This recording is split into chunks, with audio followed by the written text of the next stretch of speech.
우리 총회에서 은퇴한 목사님들 위로회를 하니까 인천 제2교회로 오라는 통보를 받았습니다. 32회가 됐다는데 1년에 한 번씩. 처음 한번 가볼 마음이 생겨서 해미에서 버스를 타고 그리고 인천 터미널에 와서 전철을 타고 그리고 찾아갔습니다. 한 1000여 명 우리 합동 측 총회 은퇴한 목사님들 모였다는데 그렇게 많이 모였습니다. 그래 한편으로 생각해 보면 올 수 있어서 여기 온 분들은 1000여 명, 몸이 불편해서 요양원에서 여러 가지 사정이 있어서 못 온 사람은 줄 잡아도 반은 될 거다. 제 추측입니다. 그런데 가서 그분들 처음엔 예배 또 그 다음에는 무슨 건강에 대한 세미나 강의, 그러니까 이런 데 가서 보면 헛다리 짚는다. 왜 그 소리 많이 하죠? 아니 그 노인네들 데려다 놓고 건강 강의가 무슨 소용이 있어요? 가끔 노회에서 신학 강의, 아니 신학 공부를 3년 4년 5년 하고 실전 신학을 하고 있는데 뭘 그 사람들 모아놓고 신학 강의를 하냐. 나는 그렇습니다. 이게 왜 이렇게 헛다리만 짚냐. 걷는 걸 보니까 그분들이 이제 점심 먹으러 가는 보니까 그 흉내를 낼 수가 없어요. 주춤. 여러분 기억되시죠? 걔네가 뒤에서 쫓겨난 사람들,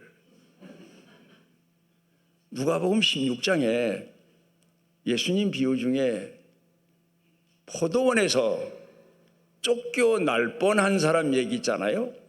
그 사람 독백이, 자 내가 쫓겨나면 어디 가서 빌어먹자니 부끄럽고 땅을 파자니 안 해본 건데 힘들고, 그게 꼭 은퇴한 목사님들 얘기더라고요. 70대 했다고 쫓겨난 겁니다.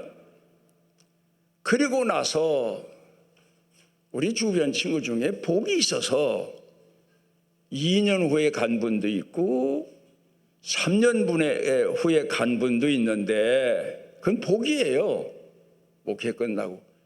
그래도 10년 20년을 더 사니 그것도 건강하게 살면 괜찮은데 이게 자녀들에게 누구 끼치지요? 주변 사람들에게 안타까운 모습 보이지요? 참 이게 기가 막힙니다. 그런데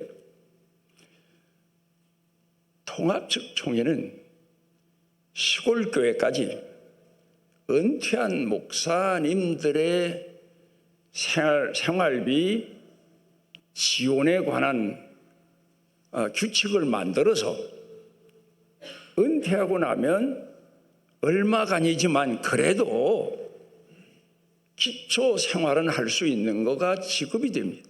근데 우리 총회는 합동 측 총회는 장자 교단이고 한국에서 제일 큰 교단이다. 교회 숫자도 많고 교인도 많다. 그런데요, 참 치사한 짓은 혼자 하고 있어요. 내가 이 말 하나 하면 고쳐야 되니까, 우리 후대들이 고쳐놔야 되니까. 1000여 명 왔는데 내가 물었어요. 오늘 여기 못 온 사람에 대해서는 병석에 있는 사람도 있고 문제가 있어서 못 오는 사람도 있고 어떻게 합니까? 그만이래. 노회에서도 다음 주인가 목요일 날 위로회를 한다는데 오십시오. 거기까진 그냥 뭐 형편이 그러니까 지금까지 그래 왔으니까 이해가 되는데 안 오는 분은 교통비 지급을 안 합니다. 그래서 내가 그놈이구나. 안 온 사람이 더 어렵죠. 못 온 사람이 더 어렵죠. 내가 이 말하는 것은 우리 교회 옛날 청년이었어요. 그런데 어떻게 굴러 다니다가 저 어느 지역 시골 교회 가서 목회를 하는데 4월 달이죠. 생일이 이때 딱 70되는 달입니다. 작년에 와서 걱정을 합니다. 그래서 그때 내가 생각 없이 갈 데 없으면 나 있는데 와. 밀고 오면 우리 교회는 내가 사정해서 며칠이라도 있게 할게. 이제 그러면서 웃었어요. 가만히 생각해 보니까 그게 아니야. 교인이 얼만가 하면 노인네, 젊은이가 좀 뭐 젊은 때에 50대예요. 전부 다 해도 목사 부부까지 13명이에요. 그러면 은퇴하면 뭐 대책 있나? 있긴 뭐가 있어요. 시골교회 목회에 한 사람 치고 자녀들이 또 잘된 사람은 천에 하나 만에 하나네. 살 수 있는 방법이 내가 기도하면서 생각해 보니까 하나 있어. 뭡니까? 백석이란 말 들어봤나? 물어봤어요. 잘. 한참 설명을 했습니다. 방법 없어. 그리 가. 그 사람을 살려야 되니까. 그랬더니 마음이 또 약한 거라. 자기 합동 측 노회에다가 행정보류 통보를 했더니 난리가 났죠. 그랬더니 또 취소를 했대 나한테다. 그래서 그럼 안 돼. 이게 죄 짓는 거 아니잖아. 신앙 문제 아니고 교리 문제 아니고 행정 문제는 사람이 하는 거야. 용기를 가져. 금식해. 그랬더니 그 문제를 놓고 금식을 하더니 용기가 생겼나 봐요. 그래서 이제 해결했대요. 이런 얘기를 하는 거는 여러분 한국 교회 목사님들 중에 참 여러분에게 고마운 거는 소문나기를 천산중앙교회 조목사가 제일 잘 대접받고 있대요. 우리 노회에서 그러고 주변에서 그래요. 어떻게 복지원이라는 교회 가서 목사가 강단에서 내려가면 그 다음에 남의 교회에서 기도도 잘 못해요. 뒷자리가 앉아도 어서 오십시오. 어서 오셨어요. 또 눈치 보면 목사 같거든. 목사님이신가요? 그러면 한 두 주간 우리 교회에서 부담된다고 하니까 우리 교회는 참석하지 마십시오. 이렇게 나온대요. 그러니까 저는 가서 잘 가 있는 거예요. 그러니까 제가 복지 얘기를 하는 거는 오늘 헌신 예배인데 그래도 담임 목사님은 우리 교회 정도라면 은퇴할 때에 그나마 도움이 조금이라도 될 만큼 인사도 하고 도와드릴 수 있지만 문제는 부교육자로 평생 산 분들, 전도사로 평생 봉사한 분들, 선교사로 평생 봉사한 사람들 70에 내쫓으면 갈 데가 없어요. 빌어먹자니 부끄럽고 그렇잖아요. 땅을 파자니 힘들고 뭘 어떻게 살란 말입니까? 그러고 살다 보니까 비실비실해서 모아놨더니 제가 뒤에서 그 모습을 보면서 가슴이 찡해요. 나는 거기 갔더니 청년이더라고. 제일 팔팔하더라고. 그 참 내가 받긴 큰 복을 받았다. 여러분 교회가 이제라도 큰 무당 가져라는 얘기 아니에요. 조그만 돈이라도 그런 분들 미래를 위해서 아니 정부에서 공무원만 해도 퇴직하면 그래도 뭔가 도움이 되잖아요. 각 회사도 그렇잖아요. 교회도 대한예수교 장로의 합동측만 입 딱 다물고 있어요. 그래서 내 우스갯소리로 친구들한테 이런 말 했는데 여러분이 이해가 되실지 몰라요. 백석 총회가 며칠 있으면 천석 총회 된다. 도대체 무슨 얘기인지 몰라. 백석총회가 며칠 있으면 천석총회 된다. 여기 아는 분은 있을 거예요. 거기 80 넘어까지도 할 수 있대요. 내가 우스갯소리를 그랬어요. 그러니까 지금 한국의 기독교 중에 우리 합동 즉 교회 숫자가 교인이 제일 많고, 물론 교인은 아니야. 교회 숫자로는 80까지 한다니까 개척교 하는 사람들이 거의 간 것 같아. 두 번째 많아, 교회 숫자가. 백석총회가 그렇단 말이에요. 그래서 내가 우스갯소리로 백석총회가 얼마 있으면 천석총회 된다. 아시겠죠? 이해가 가시죠? 우리 한국교회가 그저 복음 전하고 선교하고 담임 목사 주머니까지 털어서 선교사 보내고, 이게 한국교회가 지금까지 한 일이에요. 그런데 교회를 섬겨온 사람들을 위해서 복지 대책이 준비가 안 된 거예요, 전혀. 그러니까 남만 탓하고 욕할 게 아니라 우리 교회부터 아주 작은 돈이라도 서로 의논하면서 내년쯤에 예산을 세워서부터 조금이라도 반영을 시키면, 그리고 제가 박 목사님 보면 부담되는 얘기겠지만 우리 교회 최소한 부목사로 있던 분들 나중에 오갈 데 없으면 이 복지원으로 다 오게 하자고 자꾸 그래요. 오갈 데 없는데 어디가 있습니까? 전세돈도 없는데 사글세 내도 뭐 70 넘은 사람 이 대리운전도 안 써줘요. 어디 가서 뭘 하겠어요? 그 주변에 보면 먹고 살아야 되니까. 그래서 우리 그 서산에 교회 앞에 집사님이 일하러 다니는데 거기 은퇴한 목사님들도 가끔 온대. 하루와 일하고 그냥 제일 힘들어하고 그런데요. 딱 하고 불쌍하다고. 그러니까 우리가 그런 거를, 복지 문제를, 그래서 난 처음부터 왜 천산중앙교회는 수양관을 복지관이라고 했나. 제 꿈은 정말 복지였어요.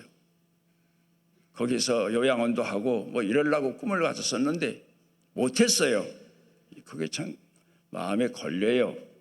이왕이면 교회에서 하는 복지원회가 있으면 내 집이나 다를 바 없잖아요. 오히려 더 좋잖아요. 근데 그걸 못했어요. 그게 마음에 걸려요. 그러니까 우리가 이런 문제를 놓고도 기도하고 가서 가꿔주는 것도 참 감사하죠. 우리 복지원을 올해는 아주 복지원이 번쩍번쩍 한다고 그래. 사람 지나가는 동네 사람, 아니 왜 그렇게 잘 가꿔요? 그래서 아이 교회에서 이렇게 와서 열심히 가꿔줘서 그렇다고 제가 그럽니다마는, 제가 요새는요 아까도 기도하실 때에 아주 귀한 기도 내용 중에 그 안식년, 신년 그 얘기를 하셨는데 제가 거기 내려간 지 7년 돼가요.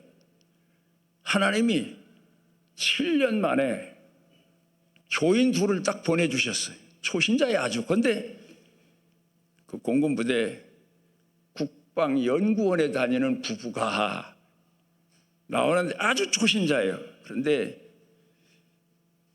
요새 얼마나 신나는지 몰라요. 내가 주일 예배 드리면서 그 앞집 집사님 교회 나오면 같이 예배 드리고 일 나가 버리면 우리 식구 놓고 설교하고 그랬는데 두 젊은, 거기선 청춘이에요. 젊은이에요. 50대라도 시골 가면 나와서 예배 드리고, 제가 얼마나 신바람 나는지, 하나님이 이 신년에 맞춰서 보내셨나 그런 생각도 하고 그러면서 지금 지내고 있습니다만, 여러분 언제 한 번은 참 고생한 사람 많아요. 우리 교회에 있다가 신약 공부해서 목회하는데 전화가 왔어요. 그러면서 어려운 얘기를 하다가 기도 좀 해 주십시오. 어렵다는 얘기죠. 사정을 들어보니까 기가 막혀요. 이거 어떡하나? 내가 도와줄 수 있는 게 한계인데. 그래서 제가 기도하다가 생각이 났습니다. 지금 이제 부목으로 있는 분들이야 옛날 20년, 30년 전에 부교육자로 있던 사람들 모르잖아요. 근데 그때 같이 있던 사람들이 있어요. 가만히 보니까 조금 나은 사람들이 있어. 그때 그 부류 중에. 그래서 전화를 했어요. 뭐라고 그랬나? 우리 어려울 때 돕자. 5만 원도 좋고 10만 원도 좋다. 우리가 서로 그렇게 연결이 되면 그게 조합이 되는 거 아니냐. 복지는 아니더라도. 그렇게 했어요. 그리고는 이제 집에서도, 여러분도 집에서 여러 자녀들이 있잖아요. 그 중에 하나가 어려울 수가 있어요. 그러면 그 자녀들한테 매달 좋다, 5만 원도 좋다, 3만 원도 좋다. 그게 셋 모이면 9만 원 아니냐, 3만 원씩 셋 모이면. 그게 뭐가 돈이 될까 하지만 어려운 사람은요, 돈만 원 두고 갈 때가 마땅치 않아요. 그렇게 해서 형제들을 여러분들이 이끌어 봐 보십시오. 그것도 괜찮아요. 그것도 어찌 보면 복지예요, 복지. 협력이고 사랑이고 형제 사랑이고 이웃 사랑이고. 그래요. 실질적으로 실천하고 행동하는 게 중요하지. 뭐 신학 박사에다가 신앙생활을 30년, 40, 50년 해서 아는 건 내놓으라 하고 목사 이상 갈 만큼 아는 건 많지만 행동하는 신앙이 없으면 그 신앙은 죽은 신앙이에요. 버려진 신앙이에요. 더 들어보시면 이해가 갈 겁니다. 레나라고 하는 이가 그리스도의 생애라고 하는 책을 썼어요. 근데 이분이 자기가 체험한 걸 쓴 거예요. 뭐라고 체험했나 하면은 처음에는 책이 전반부, 후반부로 되어 있는데 전반부는 예수 그리스도는 하나님의 아들이 아니다 그렇게 했어요. 자기가 이성으로, 지식적으로, 학문적으로 아무리 뒤져보고 찾아보고 연구를 해봐도 예수 그리스도가, 나사렛 예수 그리스도가 하나님의 아들이 될 수가 없대요. 아니라는 거예요. 사람들이 만들어내 놓은 거나 아니면 사람들이 종교심이 있어서 보통 사람, 조금 난 사람을 추대해서 신으로 섬기는 것뿐이다, 뭐 이런 정도로 썼어요. 그런데 후반부에 가서 어떤 계기로 이 사람이 하나님 말씀대로 한번 살아볼까? 조금 말입니다. 몇 구절 말입니다. 살아보니까 예수님이 이해가 되기 시작하고 믿어지기 시작하더래요. 그러니까 여러분, 교회 나와서 신앙생활도요, 성장하려면 행동하고 순종하면 신앙이 쑥쑥 자라는데, 머리로만 이해하고 머리로만 아멘하고 머리로만 끄떡거리고 그냥 돌아가면 신앙이 안 자라요. 후퇴해요. 여러분, 우리가 흔히 하는 얘기가 아브라함의 하나님, 이삭의 하나님, 야곱의 하나님, 요셉의 하나님, 그건 무슨 얘기입니까? 특정 선택된 사람, 그렇게 말로만 신학으로 할 게 아니에요. 그 사람들 믿음의 특징이 뭐예요? 행동하는 신학. 그대로 말씀이 있으면 그대로 따라가는, 죽을 자리라도 그대로 따라 올라가고 자식 바치래도 그대로 따라 올라가고, 그러면서 죽어야 될 죄인을 대신해서 희생양을 준비하시는 하나님을 체험하게 되는 놀라운 신앙의 성장이 아브라함에게 있었잖아요. 이삭은 아버지의 말씀대로, 아니 세상에 이삭이 그때 나이가 뭐 4-5살도 아니고 20대 청년이 훨씬 넘었을 것 같은데 아버지가 올라가서 묶으니까 묶여요. 그 노인네가 묶는데 100살이 넘은 노인네가 묶는데 묶여요. 제단에 올라가요. 지금 자기가 어떻게 되고 아버지가 뭘 하려는지 왜 몰라요? 지금까지 양을 끌고 와서 제물로 바치며 제사를 몇 번 했는데 이건 나 양 대신 나를 제물로 바치려고 하시는구나. 반항하지 않고 묻지도 않고 몸부림도 안 치고 순종하고 있어요. 그랬더니 하나님께서 아버지와 아들을 한자리에서 아브라함의 하나님, 나는 이삭의 하나님, 맞다. 너 같은 사람이 하나님이다. 야곱도 그래요. 처음에는 장자의 명분을 뺏으려고 머리를 얼마나 잘 썼습니까? 그런데 머리를 그만 넘어서다가 형에게 미움을 받게 돼서 아버지 집에서 도망나가 외삼촌 집에 가서 머슴살이를 하잖아요. 고난을 겪고 고통을 겪고 외삼촌에게 면박을 받고 무시를 받고 그러면서 하나님을 찾기 시작한 거예요. 찾기 시작하고 하나님 말씀을 지키기 시작하면서 그 믿음이 자란 거예요. 그래 마지막 돌아올 때 약복 강가에서 하나님께서 그 믿음을 시험해 보시고 그리고 내가 하나님을 이겼다. 사람이 어떻게 하나님을 이깁니까? 그 마음이 믿음이 하나님께서 탄복하시게 만들었다는 얘기죠. 요셉도 역시 마찬가지예요. 그냥 고향에 있었으면 아버지 품에 있었으면 형들보다 아버지가 극진히 사랑하니까 아버지 사랑을 독차지해서 귀공자로만 살았을 거예요. 그런데 형들에게 미움을 받고 팔려가서 절박한 상황이 되지요. 고통을 겪죠. 아픔을 겪죠. 죽을 지경에 이르지요.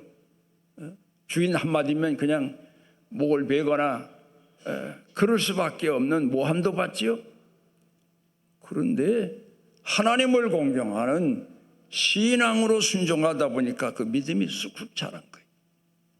요사이 여러분이 우리 사회에서 흔히 하는 얘기가 심리학, 상담학, 정신신경과 의사 이런 사람들이 인정받고 사람들로부터 환영받고 그러지 않습니까?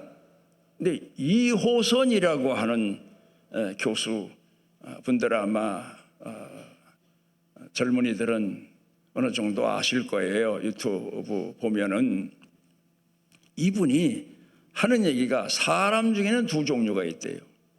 하나는 생존하는 사람, 생존하기 위해서 배웁니다. 많은 지식을 얻습니다. 배운 만큼 산대요. 아는 만큼 산대요. 그리고 가진 만큼 산대요. 그런 사람이 있대요. 그런데 더 중요한 것은 성장하는 사람. 생존하는 것만이 아니야. 성숙해가는 사람. 이런 사람이 어떤 사람이냐? 실천하는 사람. 배운 것을 실천하는 데서 더 많은 지식을 얻어요. 체험의 지식을 얻어요. 여러분이 아시는 대로 우리나라 대기업의 총수였던 옛날 분들 얘기가 자주 회자되는데 그 중에서 정지용 회장님 같은 분은 그분 얘기가 그거 아닙니까? 해봤어? 그게 그분이 말한 유명한 얘기입니다. 왜 너 행동해보지도 않고 너 그대로 행동해보지도 않고 경험해보지도 않고 도전해보지도 않고 안 된다고 하니 너? 내 머리는 안 되지만 해봐 돼. 이게 그분의 이론이잖아요. 그래서 대기업을 이룬 분이에요. 또 그런가 하면 외국인들이 요새 TV 많이 나와요. 우리나라에 보면 아니 국내 사람도 TV 나가서 인기 얻기가 힘든데 외국에서 온 사람들이 TV 고정 출연하면서 성공자로 인정을 받아요. 그런데 그 중에 그렇게 선진국도 아니에요. 좀 미안하지만 후진국 중에 한 나라에 불과해요. 네팔에서 온 수잔이라고 하는 남자인데, 이름을 가진 남자인데, 그 사람이 한국에 17년 살았는데 외국 사람이 한국에 와서 성공한 사람의 중에 손꼽히는 사람이에요. 그가 유명한 얘기를 했어요. 기회는 있다는 거예요. 기회는 온다는 거예요. 그러나 타이밍은 준비하는 사람에게 오더라. 자기가 성공한 것도 늘 준비를 한대요. 그러면 딱 기회가 온다는 거예요. 여러분, 신앙은 행동하는 신앙이에요. 예수 머리로 믿으려고 하지 마세요. 다 한번 성경 한 구절을 알아도 그대로 한번 살아보세요. 그러면서 하나님을 체험하는 거예요. 사신 하나님을 체험하는 거예요. 함께 하시는 하나님을 체험하는 거예요. 위험한 지경에 있는 사람을 건져내 주시는 하나님을 체험하는 거예요. 행동하는 신앙이에요. 연륜, 여러분 아는 머리 소용없어요. 그거 죽은 신앙이나 마찬가지예요. 실질적으로. 그래 예수님께서 돈이라는 거는 투자를 하거나 아니면 은행에라도 갖다 맡겨야 이자가 느는 게 아니냐. 땅에 묻어두고 수건에 싸두면 그 나중에 값어치가 더 떨어져요. 나중에 쓸모없게 돼요. 요새 어떤 데는 집안 이렇게 보면 1원짜리 10원짜리 이게 무엇에 씁니까? 옛날엔 그거 가지고 왕사탕 먹고 그래 사 먹었는데 그 무엇에 써요? 그 옛날 신앙 가지고 내가 예수 믿는다, 나 평생 믿었다. 근데 가만히 보면 기도 생활이 있습니까? 헌신 생활이 있습니까? 뭐 충성하는 게 있습니까? 그런 사람에게 사신 여호와 하나님을 느끼고 체험할 만한 산 신앙이 가져질 수가 있겠느냐 하는 것.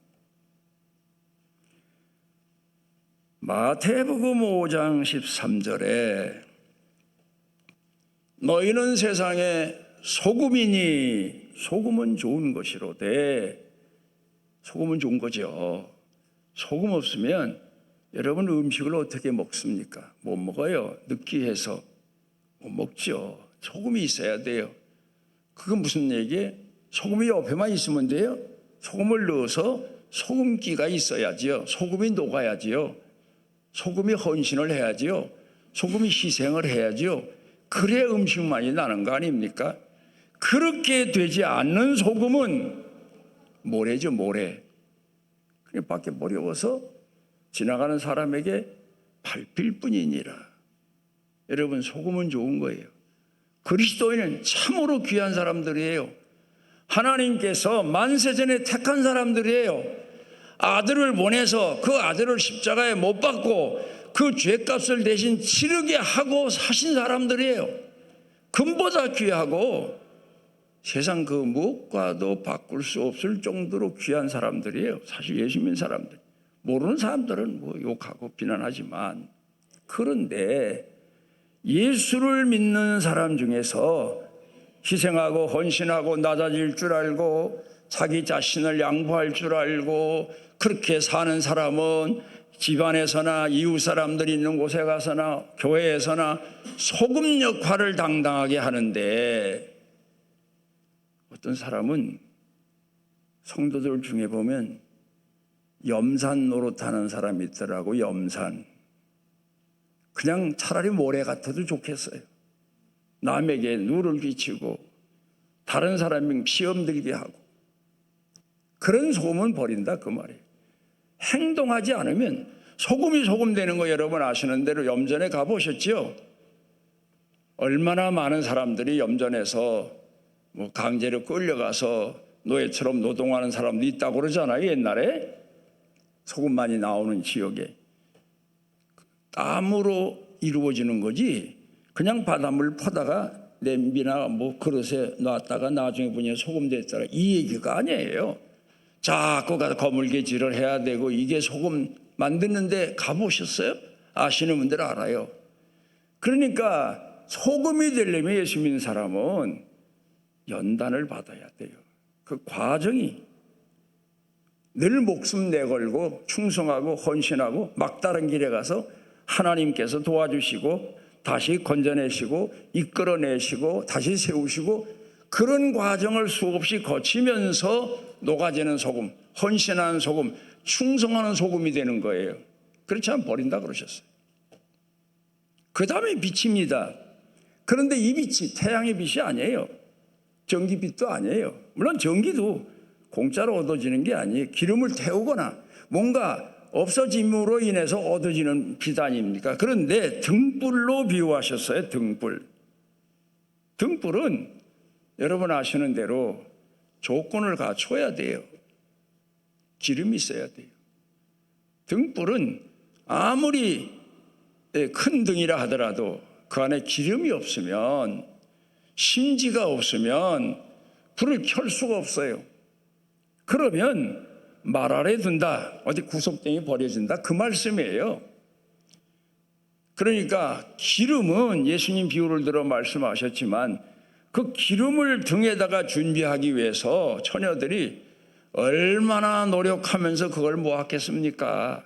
그러니까 모자란 사람이 와서 달라고 해도 내 것도 부족해, 나 이것도 지금 신랑을 맞이할지 못 맞이할지 몰라, 신앙생활 충성스럽게 하면서도 내가 예수님을 영접할 수 있을까 없을까, 마지막 죽을 때 나를 품에 안으실까 버리실까 모른 채 하실까, 그러면서 신앙생활하는 판인데 도무지 신앙이 없는 사람이 누구 덕에 천국 가려고 해요?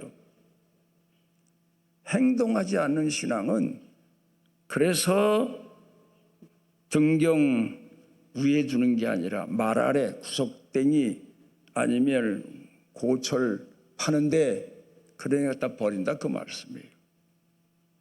여러분, 신앙은요 한 발짝이라도 행동하는 신앙에게, 산 신앙인에게만 하나님이 주시는 큰 축복이에요.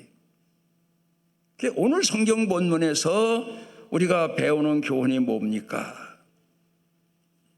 행동하는 신앙이에요. 그래서 저는 지금도 하나님 앞에 기도하는 내용이 우리 교회에 은퇴한 분들에게 액자로, 요 근간에 은퇴한 분들, 몇 년 쌓여 은퇴한 분들에게는 액자로 만들어서 드렸는데, 내가 늙을 때 나를 버리지 마시고 내 몸이 쇠약한 때에 나를 떠나지 마소서. 내가 후대에게 하나님의 사심을, 그리고 많은 사람에게 하나님의 능력을 전하리이다. 시편 71편 9절 18절 말씀이지 않습니까?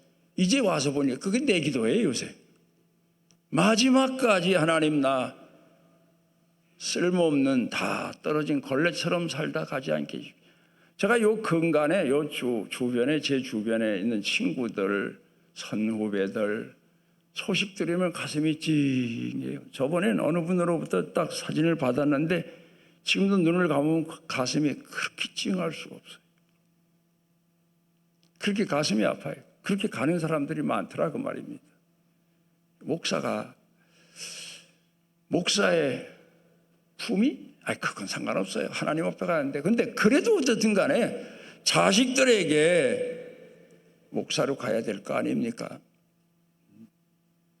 또 여러분들은 장로로, 권사로, 집사로, 성도로 가야 될 거 아닙니까? 그러기 위해서는 내가 깨어야지요.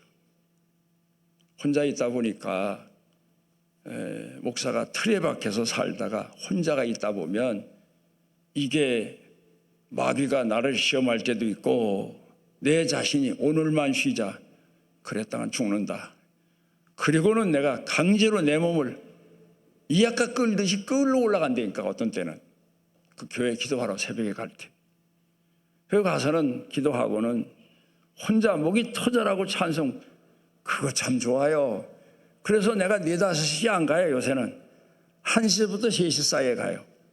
4, 5시에는 그 앞에 권사님과 기도하니까 둘이 찬송을 부르면 이게 또 곤란하잖아요. 그래요. 혼자 찬송 부르고 부르다 기도하고 하루하루 오늘 이제 살았다. 이제 예를 들어 배고픈 사람이 밥 한 끼 먹고는 이제 살았구나 하는 것처럼 이제 오늘은 살았구나 이렇게 기도했으니까 그 이튿날 또 오늘도 살아야 되니까요. 또 그리고 올라가 기도하고 기도 우리 천산중앙교회 제가 언제부턴가 어느 얘기를 딱 듣고 나서 어린아이부터 기도하는 거 아니에요. 웃기는 얘기죠. 모태 지음받은 생명부터 기도해요. 우리 교회 성도들이 결혼해서 어린아이 그 임신했을 때부터 하나님 돌봐달라고 보호해달라고 잘 낳게 해달라고 그 기도하고 있으니까 그때부터 태어나 자라는 영아부, 유치부, 요년부, 초등부, 중고등부, 대학, 청년, 장년, 노년 그 이름 기억나는 대로 기도해요. 그러다 어떤 때는 딱 한 사람 이름을 잊어버려요. 그러면 반복해서 그 이름을 알려고 하다가 그냥 그 다음 기도로 가요. 기도하다 보면 딱 생각이 또 나요. 하나님 은혜로. 그렇게 기도하는 게 사명이다. 그런 마음으로 기도합니다. 기도한 것은 믿고 하나님이 들어주신 줄로 믿으라고 했으니 그렇게 사는 거지요. 오늘 성경 본문 말씀 가운데 보게 되면 빌립도 그랬지만 나다나엘도 그래요. 예수님에 대한 소문을 들었어요. 가서 만나보니까 정말 메시아인 거예요.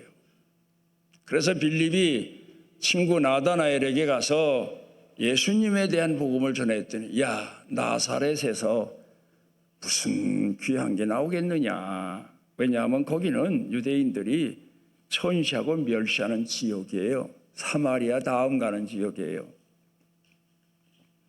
와봐라. 그래서 나다나엘이 예수님 앞에 오잖아요. 그랬더니 예수님께서 나다나엘을 보자마자 참 귀한 얘기. 이스라엘 중에서 이렇게 성실한 사람 내가 못 봤다. 어떻게 나를 아십니까? 아시죠? 예수님은 아십니다. 성실한 사람도 아시고 죄인도 아시고 마음의 죄를 범하고 고민하고 갈등하고 병들어서 버려진 사람도 아셔요. 그런데 중요한 건 마귀는 세상 사람은 남의 약점을 알고 죄를 알면 그걸 대니면서 나발 불어서 그 사람 위신을 더 망신스럽게 하고 그 사람을 더 천대받게 하는데 예수님 부모 마음으로 죄가 있으면 감싸주시고 어루만져 주시고 그거를 죄를 지으라는 얘기가 아니에요. 그런 마음으로 그 사람에게 새로운 출발의 기회를 주시는 거예요. 예수님 그런 분이에요. 그런데 나다나엘이 예수님 앞에 와서 오지 않았으면 자기 상식적으로 나사렛에서 무슨 선한 게 있겠냐? 안 간다. 그랬으면 예수님 못 만났지요. 근데 와서 예수님과 말씀을 나눠보니까 선지자라 소이다. 정말 나를 제대로 아십니다. 바로 아십니다. 그렇지 않습니까? 여러분, 하나님은 성경 가운데 예수님이 뭐 결혼을 한 대번 한 여자도 우물가에서 만나시고 다 하시면서도 다 포용하고 감싸 주시고 새로운 길을 가도록 말씀해 주시고 인도해 주시고 이끌어 주시고 행동하는 신앙인에게 주시는 축복입니다. 기도하십니다. 오늘 우리를 이 귀한 시간 이 자리에 모아주신 하나님께 감사를 드립니다. 기도하옵는 것은 우리 모두가 다 이 봄에 모든 생명체들이 움직이고 성장하고 또 자라가는 것처럼 우리 천산에 거하는 주의 모든 성도들 예수님 앞에 갈 때까지 자라고 또 자라고 성숙하고 또 성숙하고 열매 맺고 또 열매 맺는 축복의 생애가 지속되게 해 주옵소서. 예수님 이름으로 기도드리옵나이다.